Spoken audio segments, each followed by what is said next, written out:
This video is brought to you by Squarespace. If you need a website or domain, go to squarespace.com. Hey everyone, and welcome to this week's video. Did you know that your camera, either on your phone or an expensive professional camera, are actually, at their core, black and white? That's because photosites on your sensor can only capture the brightness of light, not colors. Then how the heck does it make a color image? In this video, I'll explain how cameras make color images despite not being able to see colors. And if you stay till the end, I'll explain why this famous photo made by the Hubble Space Telescope isn't this color in real life at all. My name is Simon D'Entremont and I'm a professional nature and wildlife photographer living in Eastern Canada. I make weekly videos giving you photo tips or taking you behind the scenes for nature photography. Subscribe if you want to see more.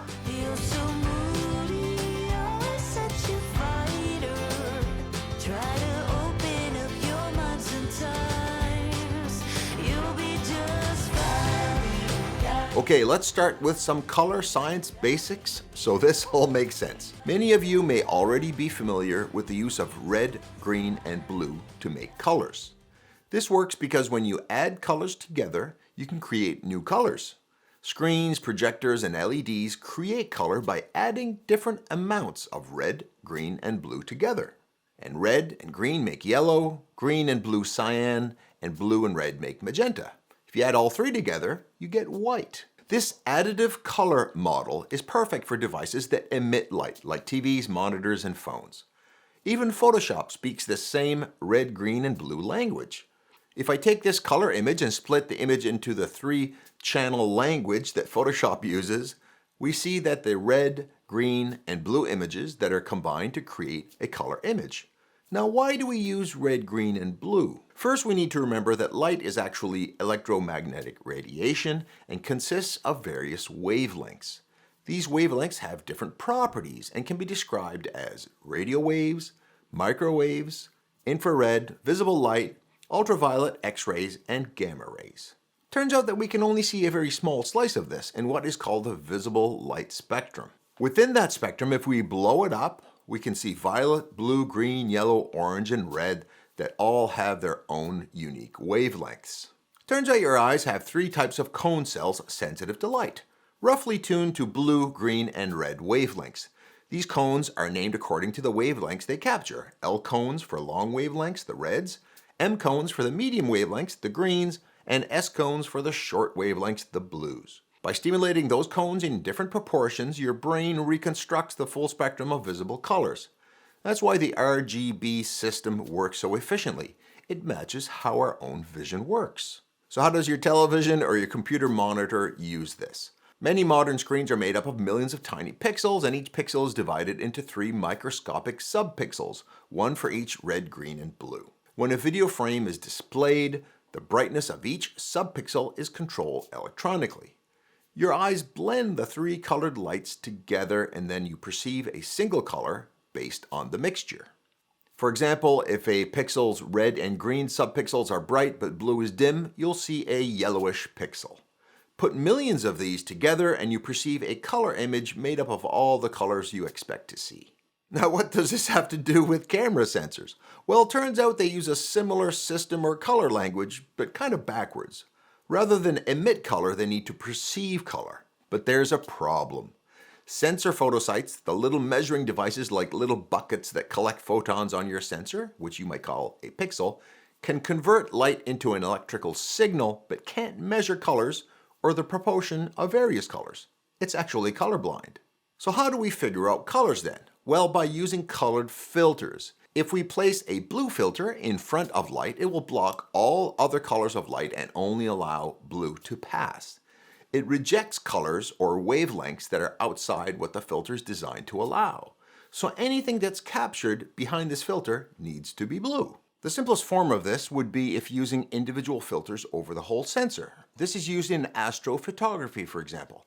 This camera, a cooled, dedicated astrophotography camera, is in black and white because it can only capture the intensity of light at each photosite, no color. But I can make a color image with it by first capturing an image using a red filter, which only records the red wavelengths to make a red image. Then by changing the filter to a green one so I can capture the green light in the scene, and finally the blue light. Then in software, I combine the three channels, and using the additive color system we described earlier, I get a full color image showing the full spectrum of visible light. But we're not going to swap filters on our cameras to take photos, are we? Well, thanks to the idea that was first patented in 1976 by Bryce Bayer, a Kodak engineer, we don't have to. You see, before his discovery, the RGB model was implemented in early cameras by separating the light into three colors and recording onto three separate sensors, one for each of red, green, and blue. But his idea was to put a filter in front of the sensor, which we call a color filter array, also called a Bayer matrix, named after him. The trick here is to have a repeating pattern of little color filters arranged in a pattern of red, green, and blue. There can be various ways of doing this, but the most common is a 2x2 pattern of one red, one blue, and two green, which would be called an RGGB pattern. This is used by Canon, Sony, Nikon, and many others. Some Fuji cameras use a different 6x6 pattern called X-Trans. I'd like to thank the sponsor of this video, Squarespace. If you haven't heard of them, they're an all-in-one website platform that helps you create your website from scratch, just like I did. You don't need any coding experience or even to be tech savvy. They have lots of templates to choose from to make it easy to get your own website up and running in no time. But even though the templates are great, like ones for photography that I would use, for example, the place to go now is to use their new Design Intelligence feature, using both Squarespace's experience and cutting-edge AI, helping you to tailor your own website to your own specific needs. It can even help you write text to describe your business or your products and help you with search engine optimization. It looks really professional to have online galleries and your own domain, and a website is also a great way to monetize your work by setting up an online store using Squarespace payments, which you can set up with just a few clicks.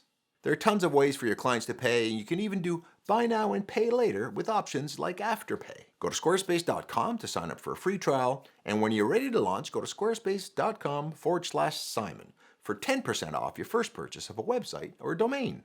So for the Bayer matrix, this repeating RGGB pattern sits over the pixels so that some photo sites capture red, some blue, and some green. Proportionally, 25% of the pixels are red, 25% blue, and 50% green. You can see this in part because when you look into your camera on your camera sensor, it often looks green. Of course, your next question is, why so much green? The answer lies in what we learned earlier about how the cones in your eyes perceive color. You see, the blue-sensitive S cones in the short wavelengths can also contribute to seeing some medium wavelengths, like the greens.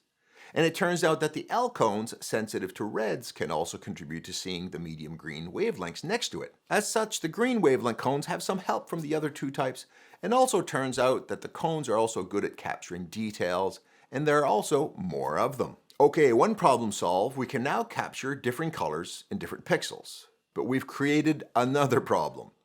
We don't know how much green is in the blue pixels and how much red was in the green pixels, etc. We kicked all those photons away using filters, so we have gaps in our color information. The solution? Interpolation. This is the technique of figuring out what color information we threw away and filling it back in. What this involves is smart analysis of the color information we have and making very smart guesses as to what colors were lost. And this isn't just math. These algorithms are decently smart. On the edges where there's a sharp delineation between two objects, it knows to be careful about using color information from neighboring pixels to fill in the blanks. For example, on edges where there may be color changes, these algorithms look for edges and change the techniques used so as to not bleed colors over the edge. For example, here it might use information from here, here, and here, but not here. So this process of taking the raw data captured, which pixel got what, and converting it using interpolation to create a final image is called demosaicing. This is taking your raw photo from your camera and applying this decoding algorithm to convert it to something like an sRGB or Adobe RGB color space.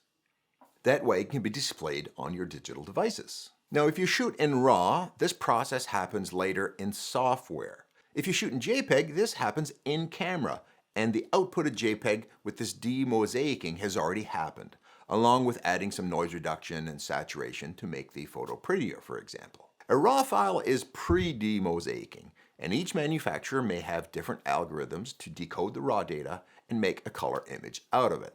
That's why some people say they like a certain manufacturer's color science. They like the colors they get from that camera brand. While technology can play a role, some of this look comes from the demosaicing techniques used. While using these techniques is a powerful way of creating color images, it does create a problem: color noise. Interpolating missing information is great in bright areas of your photo when there's a strong signal and lots of color information in nearby pixels. In dark, noisy regions, however, the algorithm is trying to infer color information from inconsistent, noisy neighbors, and demosaicing amplifies little errors because of poor information.